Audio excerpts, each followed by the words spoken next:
Tower Dungeon, Chapter 16. Lillison is thinking to herself that Yulva has king's blood, and then she thinks to herself, I cannot take it, I will not treat him any different. And then he's like, come on guys, let's go this way, hurry up. And then she like pulls him aside, she's like, do not command us, do not give us orders, you are not better than us. And he's like, what? And then he starts hearing voices from this like tower fairy, and then he runs off on his own, and then he's in this room with these little statues, and then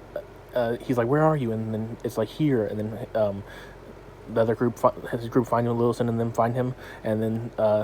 he like is kneeling in front of the statues, and the statue's like, give me the breath of life, and then he kisses it, and then Lillison feels weird about it because, you know, she's in love with him, and then it comes to life, and it's like, I'm Dorius, and then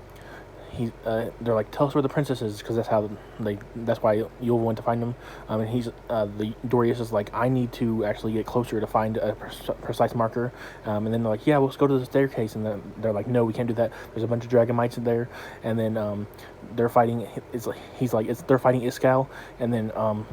everybody else is like, Iskall, what, the principal? And then they're like, we gotta go save him, and then they go save him, because Dorius leads them to there, and they're fighting Karash, and then Lillison's magic does nothing, and they're hiding behind a little pillar. Yulva and Lillison are, and then Lillison's like, I have to go get a close range strike on him, and then Yulva's like, I know, I can't let that, something bad will happen, you get hurt, and I can never let that happen, because he feels the same way about her. I think they love each other, but like, not love each other, but they love each other, you know, and then Dorius is like, I got a plan, and then Yulva splits up with the rest of the group as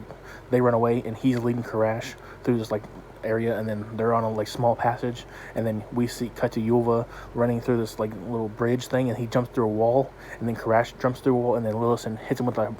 fire blast super close, takes his head off, and then the long beard guy takes the rings out of his head, and he's like, dang, I'm glad I deactivated that, because he was about ready to come alive again. And Yulva freaking fell off the freaking thing, and he's falling all the way to the ground, and then they're like, yeah, Yulva went to get our bags and stuff, and he climbs all the way back up, and they're like, what the heck was that? Why would you